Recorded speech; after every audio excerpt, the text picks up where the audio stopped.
중심으로 일어나라 빛을 발하라, 이런 제목으로 말씀을 전하겠습니다. 우리 옆에 분에게 먼저 이렇게 인사하도록 하겠습니다. 사랑합니다. 축복합니다. 네. 지난주에 저희 아이들이 다니고 있는 옥포 초등학교에서 발표회가 있었습니다. 반별 발표회. 그래서 아내가 이제 거기를 참석을 했어요. 이제 간다는 소리를 듣고 우리 아이들이 이제 아내를 막 찾은 겁니다. 엄마가 어디 있을까 어디 있을까. 근데 온다는 소리를 들었는데 찾지를 못한 거예요. 그리고 고개를 계속 이렇게 돌리면서 찾는 모습을 영상을 찍어 저에게 보냈습니다. 사실은 그때 저희 아내가 숨어 있었대요. 그래서 살짝 숨어 있으면서 그 당황해하는 모습을 핸드폰으로 영상을 찍은 겁니다. 너무 얼굴이 굳은 표정으로 이렇게 있으니까 안 되겠다 싶어서 그때서 얼굴을 보여주고 짠 하고 나타나니까 얼굴이 그냥 금방 환해지더라고요. 그 모습을 보니까 참 저도 그냥 웃음이 절로 나오는 그런 영상을 보았습니다. 울고 있는 아이가 그냥 자리에 푹 주저앉아서 엄마를 찾아서 여기저기 돌아보고 있을 때, 그때 엄마가 다시 나타나서 엄마가 너 보고 있었어, 이 말 한마디만 하면 아이는 앉아있던 그 자리에서 일어나서 엄마를 향해 달려나갈 수 있는 힘을 받을 수가 있습니다. 왜 그럴까요? 아이에게 엄마는 절대적인 보호자이기 때문입니다. 오늘 본문의 이스라엘 백성들은 자기의 절대적인 보호자이신 하나님, 엄마와 같은 이 하나님을 잃어버리고 그 아이처럼 하나님을 잃어버린 상황 속에서 하나님을 막 찾고 있습니다. 그런데 하나님은 보이지 않는 것처럼 그들은 강대국의 이 틈바구니 속에서 이리 채이고 저리 채이면서 이제 민족은 거의 멸망 직전에 이르게 되었습니다. 근데 문제는 뭐냐면 하나님께서 이스라엘 백성을 버린 것이 아니라 이스라엘 스스로가 그들의 보호자가 되신 하나님을 떠났다는 데 문제가 있었습니다. 오늘 본문 바로 앞장 59장을 보시면 1절부터 3절까지 이렇게 말씀하고 있어요. 우리 같이 한번 읽어보실까요? 시작. 여호와의 손이 짧아 구원하지 못하심도 아니요 귀가 둔하여 너희 죄악이 너희와 너희 하나님 사이를 갈라놓았고 너희 죄가 그의 얼굴을 가리어서 너희에게서 듣지 않으시게 함이니라. 이는 너희 손이 피해 너희 손가락이 죄악에 더러워졌으며 너희 입술은 거짓을 말하며 너희 혀는 악독을 내밀어. 아멘. 자, 여러분, 이들이 59장을 보니까 하나님의 이 손이 짧지 못해서 구원하지 못함도 아니라 그들이 하나님에게서 떠나갔던 모습을 이제 고발하고 있는 거예요. 그 결과 어떻게 되었을까요? 이스라엘은 바벨론의 침략을 당하게 되었고 나라가 이제 망합니다. 가지고 있던 거 다 빼앗겼고 백성들은 다 포로로 끌려가서 잡혀가는 비참한 현실이 되고 말았습니다. 그리고 오늘 본문은 이 이스라엘이 바벨론에서 70년의 포로 생활의 이 연단의 시간을 보내고 난 다음 고레스 칙령으로 다시 예루살렘으로 돌아오게 될 것이라는 예언의 말씀을 하고 있습니다. 우리가 보통 어떤 어려움을 당했을 때 이 어려움만 해결되면 이제 모든 것이 다 정상적으로 될 것이라는 참 희망을 가지고 살아갑니다. 이때만 넘기면, 이 고비만 넘기면 앞으로 무언가 소망이 있을 것이다. 이것을 붙잡고 우리가 이겨낼 수가 있습니다. 그런데 막상 그 문제 다 해결하고 나면 또 다른 문제가 또 뻥 터집니다. 비슷한 상황이 계속되거나 어쩌면 더 다른 난관이 우리 앞에 있을 때가 많이 있습니다. 그래서 오히려 낙심하고 주저앉게 되는 경우가 있죠. 바벨론 포로 생활에서 돌아온 이스라엘 민족이 이제 어쩌면 그들의 삶 속에 이런 모습이 있었을 겁니다. 희망과 기대를 안고, 여러분 이제 역사를 통해서 보시면 아시겠지만 그들이 포로 생활을 마치고 이스라엘에 귀환을 했는데 예루살렘 성은 어떻게 되었죠? 파괴가 되고 성벽은 다 무너져 있었습니다. 폐허가 된 채로 살아갈 길도 막막하게 되었습니다. 더군다나 주변 민족들은 끊임없이 이스라엘을 공격하고 약탈하고 백성들은 불안과 또 뭐 이런 어려운 환경 속에 처하게 되었습니다. 오히려 돌아온 것이 이전에 바벨론에 살고 있었을 때보다 뭐 더하면 더했지 더 힘든 삶을 살아가고 있었던 거예요. 이에 낙심한 예루살렘 주민들은 원망하고 여기저기 주저앉아 그들의 삶을 다시 한번 하나님께 이 상황을 고백했던 상황이 사실은 역사 가운데 있게 되었습니다. 자, 여러분, 이런 역사적인 현실을 앞에 두고 있었는데 이사야 선지자는 그 하나님의 말씀을 예언으로 그대로 보여주고 있습니다. 근데 오늘 첫 번째 말씀의 구절은 이렇게 시작하죠. 일어나라. 일어나라. 자, 이 일어나라고 하는 말은 히브리어로는 쿰이에요. 쿰. 여기서 쿰은요, 신약 성경 마가복음 5장에 나오는 예수님께서 회당장 야이로의 이 죽은 딸을 살리시면서 하셨던 말씀, 뭐라고 하시죠? 달리다 굼. 이 굼인데 원래는 쿰이라는 단어를 우리 한글 성경은 달리다 굼이라고 이렇게 이야기하고 있습니다. 소녀야 일어나라. 이 달리다 이거는 소녀야, 굼 이거는 일어나라. 그래서 달리다 굼은 소녀야 일어나라 이런 뜻입니다. 자, 그런데 한번 생각해 보세요. 상식적으로 생각을 해보면 죽은 소녀가 일어날 수 있습니까? 없습니까? 일어날 수가 없습니다. 아니, 죽은 소녀는 듣지도 못할 뿐더러 숨 쉴 수도 없겠죠. 그런데 예수님께서 달리다 굼 명령을 하시니까 그 소녀는 죽음과 절망의 자리에서 벌떡 일어납니다. 여러분, 이처럼 우리 예수님은 생명을 살리시는 분이실 줄로 믿습니다. 예수님의 말씀에는 죽은 자도 살리는 능력이 있습니다. 그러므로 예수님께서 일어나라 소녀야 달리다 굼 하셨을 때 이 죽은 소녀가 다시 그 자리에 생명을 얻고 일어날 수 있게 되었던 거죠. 마찬가지로 오늘 예수님께서 저와 여러분에게 굼 일어나라 명령하신다면 혹시 우리의 삶의 자리에서 낙심하고 여러 가지 어려운 환경 속에서 절망하고 있는 여러분이 계십니까? 오늘 우리 예수님께서 우리에게 말씀하시는 쿰 일어나라는 명령으로 우리의 모든 좌절과 낙심이 떠나가고 하나님께서 우리에게 주시는 예수 그리스도의 소망과 그 희망이 우리에게 다시 회복되는 역사가 일어나기를 주님의 이름으로 축복합니다. 여러분, 우리를 주저앉게 만드는 모든 과거의 일들에서 이제 일어나서 하나님과 함께 믿음의 날개를 펼쳐나가는 그러한 삶이 우리 가운데 일어나기를 바랍니다. 어떻게 일어날 수 있을까요? 하나님의 말씀, 예수님의 음성이 우리에게 들릴 때예요. 달리다 굼 일어나라는 이 말씀이 일어나는 것처럼 죽음에서도 살리셨는데 여러분, 우리 삶에 일어나는 많은 낙심과 또 주저앉게 만드는 일들, 상황들, 물론 그게 어렵죠. 힘들죠. 그런데 죽은 것보다, 죽음에서 살리는 것보다 더 큰 일이 어디 있겠습니까? 혹시 여러분 지치신 분이 계십니까? 낙심하신 분이 계십니까? 오늘 예수님께서 우리에게 말씀하시는 쿰의 역사, 쿰의 은혜가 있기를 주님의 이름으로 축복합니다. 여러분, 이 시간도 예수님께서 우리에게 말씀하시는 이 쿰의 은혜로 아프고 힘들게 하는 모든 문제에서 일어나 회복하는 저와 여러분이 되기를 주님의 이름으로 축복합니다. 자, 이제 일어나요. 예수님께서 또 하나님께서 쿰이라고 하는 이 능력과 은혜의 말씀을 주시고 나면 그 다음 어떤 일을 해야 할까요? 일어나서 나가는 거예요. 그 다음 뭐라고 말씀하세요? 일어나 빛을 발하라. 여러분, 여기서 빛을 발하라 라는 말씀은요, 이 말씀이 어떤 측면에서 이 일어나라는 말씀은 개인적인 신앙의 문제의 차원이라고 한다면 빛을 발하라 라는 것은 조금 더 높은 차원의 사회적인 사명의 문제라고 생각할 수 있습니다.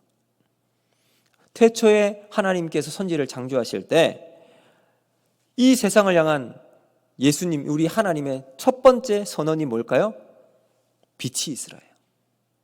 세상을 창조하신 하나님, 말씀으로 이 세상을 완벽한 하나님의 조화와 질서를 이루게 하셨습니다. 근데 그 말씀이 들어오게 되었을 때 세상의 모든 무질서들이 다 정리가 되고 질서가 딱 세워지게 되었습니다. 그 첫 번째 질서가 바로 빛이었어요. 왜 빛이었을까? 여러분, 어둠이 가득한 세상에 어둠을 물리치게 하기 위해서 우리는 막 칼로 아니면 뭐 여러 가지 무기로 이것을 휘두른다고 어둠이 물러갈 수 있습니까? 아니요. 어둠은 그대로 그 자리에 남아 있습니다. 한번 호흡을 다 정리하고 다시 온 힘을 집중해서 기를 모아서 아무리 발버둥을 쳐도 어둠은 여전히 이 공간을 가득 채울 겁니다. 어둠을 물리치는 데 필요한 것은 뭘까요? 힘이 필요합니까? 아니면 권세가 필요합니까? 돈이 필요합니까? 아니면 사람들의 이 한 몸에 받고 있는 인기? 아니에요.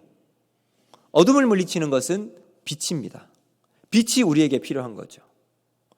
근데 하나님께서 세상을 창조하실 때 첫 번째 하나님의 명령, 빛이 있으라. 우리가 세상을 살아갈 때 성도의 사명은 어두운 세상을 비치는 빛의 사명이 우리에게 있습니다. 세상에 하나님의 구원하심과 영광을 드러내는 삶입니다. 여러분, 이 사명은요, 산상설교에서 예수님께서 그를 따르는 제자들에게 하신 말씀 속에도 그대로 드러납니다. 마태복음 5장 14절과 16절 말씀 우리 같이 한번 읽어보겠습니다. 시작. 너희는 세상의 빛이라. 산 위에 있는 동네가 숨겨지지 못할 것이요 사람이 등불을 켜서 말 아래에 두지 아니하고 등경 위에 두나니 이러므로 집안 모든 사람에게 비치느니라. 이같이 너희 빛이 사람 앞에 비치게 하여 너희로 너희 착한 행실을 보고 하늘에 계신 너희 아버지께 영광을 돌리게 하라. 아멘. 자, 그럼 여기서 여러분, 예수님은 우리들에게 너희는 세상의 빛이 되라라고 말씀하지 않으세요. 뭐라고 하시죠? 너희는 세상의 빛이라. 그럼 이 차이점을 아시겠어요? 너희는 세상의 빛이 되라가 아니라 너희는 세상의 빛이라라고 말씀하세요. 너희는 세상의 빛이라라는 것은 이미 우리는 뭐라고요? 빛이라는 말이에요. 빛이 되는 것은 어떠한 외부의 자극도 있어야 되고 전기가 들어가야 하고 때로는 물리적인 힘이 가해져서 빛을 발해야 될 겁니다. 아무것도 없는 곳에서 불을 켜기 위해서는 성냥에 이런 게 필요하고 아니면 그것도 없다면 부싯돌 같은 것으로 열심히 이렇게 막 비벼야 불이 나오게 되죠. 이런 것이 아니라는 거예요. 이미 하나님은 우리들에게 세상의 빛이라 말씀하고 계십니다. 이 말은 너희는 세상 가운데 하나님의 자녀라는 말씀입니다. 그래서 예수님께서 우리를 향해서 너희는 세상의 빛이라 말씀하시는데 많은 사람들은 세상의 빛이 되라고 우리가 막 달려나가고 있는 것 같아요. 이 차이점이 너무나도 큽니다. 우리가 세상 속에서 빛임에도 불구하고 마치 빛이 아닌 사람처럼 빛이 되기 위해서 열심히 노력하는 모습. 빛이 되지 못했다는 전제가 여기 깔려 있는 거예요. 그래서 내가 빛이 되기 위해서 우리 하나님께 잘 보이기 위해서 막 열심히 하는 모습이 우리에게 있습니다. 돈도 열심히 벌고 운동도 열심히 하고 착한 일을 많이 하는 거예요. 그러면 하나님께서 너 열심히 했구나, 잘했구나, 이제 내가 너에게 빛으로 내가 다 인정해 줄게. 여러분, 아니에요. 하나님은 이미 예수 그리스도를 믿고 그 은혜 가운데 살아가는 저와 여러분을 세상의 빛으로 우리를 존재로 그렇게 지어주신 줄로 믿습니다. 그래서 여러분, 우리에게 중요한 거 바로 이거예요. 우리는 세상의 빛이다. 이 시간 우리 옆에 분에게 이렇게 한번 인사하도록 할까요? 어쩐지 빛나 보이시는군요. 네, 몰라 뵈서 죄송합니다. 네, 여러분, 우리는 세상의 빛입니다. 빛은 빛이에요. 이 빛이 어둠에 있기만 하면 환하게 빛나는 거예요. 근데 빛이 환하게 있을 때는 내가 빛인지 잘 몰라요. 언제 드러날까요? 어둠 속에 있을 때예요. 어둠 속에 있을 때 빛은 빛의 사명이 드러나게 되는 거예요. 어떤 분은, 우리 성도들 중에 어떤 분들은 저 하늘에 우리 천장에 달려있는 이 밝은 빛처럼 환하게 비치는 빛이 될 수도 있어요. 근데 어떤 분들은 크리스마스 트리 장식에 있는 아주 작은 전구들 있잖아요. 눈꽃 전등처럼 그런 모습일 수도 있습니다. 또 어떤 분은 거실을 환하게 비치는 그 LED 전등일 수도 있고, 어떤 분들은 어두운 길을 환하게 비추는 후레쉬와 같은 역할로 해나가는 빛일 수도 있습니다. 각자 우리의 모습은 방향과 또 사용처는 다르지만 그 안에 핵심은 뭘까요? 빛이라는 거예요. 그런데 그 빛을 비추지 못하고 꺼져 있다면 그건 우리의 사명을 감당하지 못하는 거죠. 그렇기 때문에 우리는 우리 안에서 자기 속에 어둠이 없도록 겸비하고 밖으로 세상의 어두움의 일에 참여하지 않고 우리에게 주신 하나님께서 우리에게 주신 이 거룩한 사명, 빛을 비추는 빛의 이 역할을 감당해 나가는 저와 여러분이 되어야 할 줄로 믿습니다. 그래서 여러분, 이 빛은요, 우리에게 참 내 안에 나는 빛이 아닌 것처럼 보이지만 이미 하나님께서 빛으로 삼아주셨다는 거, 우리가 이것을 분명히 기억하고 있어야 합니다. 특히 말라기 4장 2절은 이 빛에 대해서 이렇게도 한번 표현합니다. 같이 한번 읽어보겠습니다. 시작. 내 이름을 경외하는 너희에게는 공의로운 해가 떠올라서 치료하는 광선을 비추리니 너희가 나가서 외양간에서 나온 송아지같이 뛰리라. 아멘. 자, 여러분, 하나님 앞에 믿음으로 나아가면 의로운 해가 떠오른답니다. 그래서 그것이 빛이 내는데 치료하는 광선으로 비춰준답니다.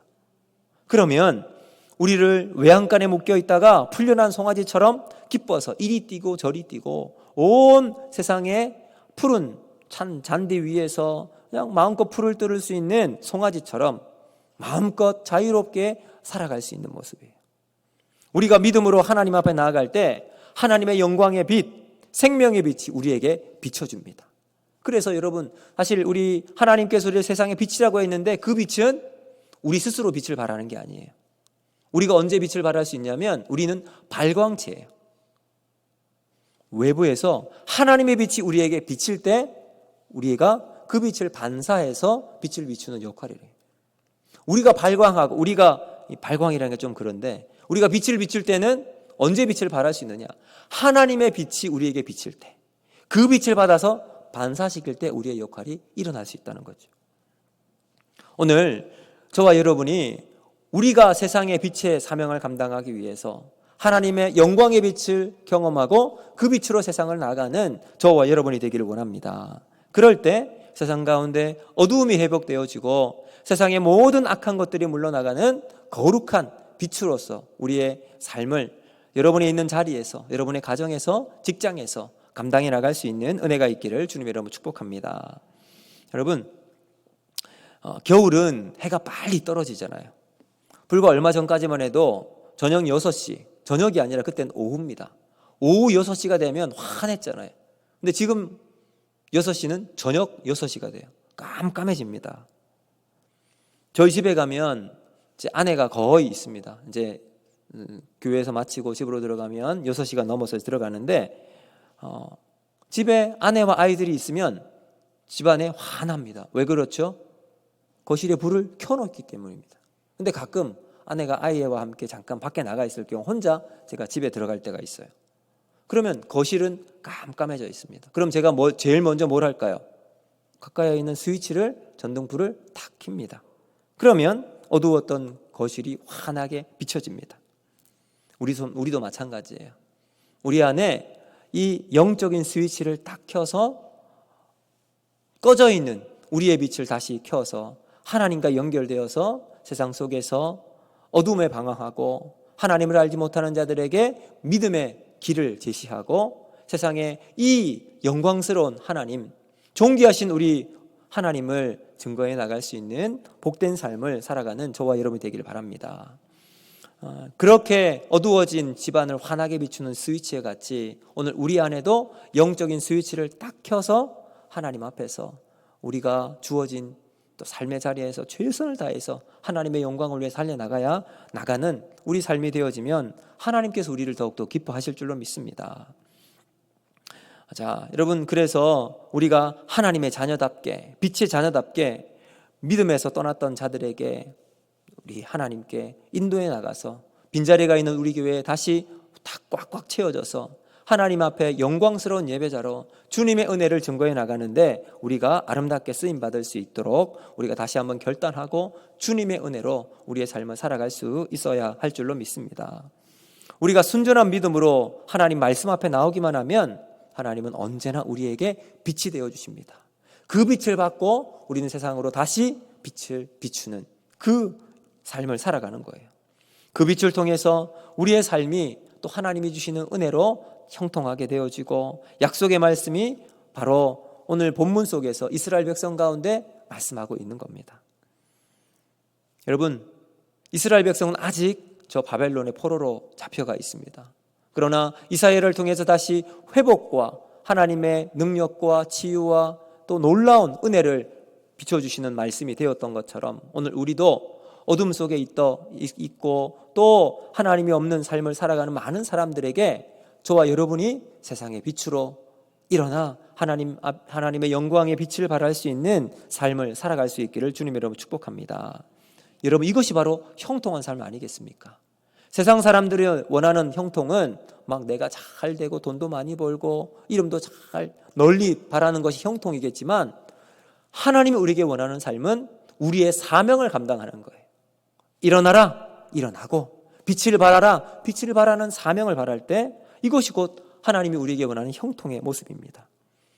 우리가 비치기에 우리가 가는 곳마다 어둠은 물러가고 그곳에 하나님의 형통의 복이 나타날 수 있도록 다시 일어나는 삶이 저와 여러분을 통해서 나타날 수 있기를 바랍니다. 오늘 이 일어나라 빛을 발하라는 말씀은 바로 우리를 향한 진정한 소망과 생명의 말씀과 동시에 우리 주변에 있는 많은 영혼들을 향한 하나님의 메시지입니다. 그 메시지를 누가 전달할 수 있을까요? 저와 여러분이 전달해야 합니다. 세상의 소망으로 빛으로 우리의 사명을 감당해 나가서 이 말씀 앞에 다시 한번 믿음과 헌신으로 나아가서 하나님의 거룩한 사명자로 이 땅을 변화시키는 저와 여러분이 되기를 주님의 이름으로 축복합니다. 기도합니다.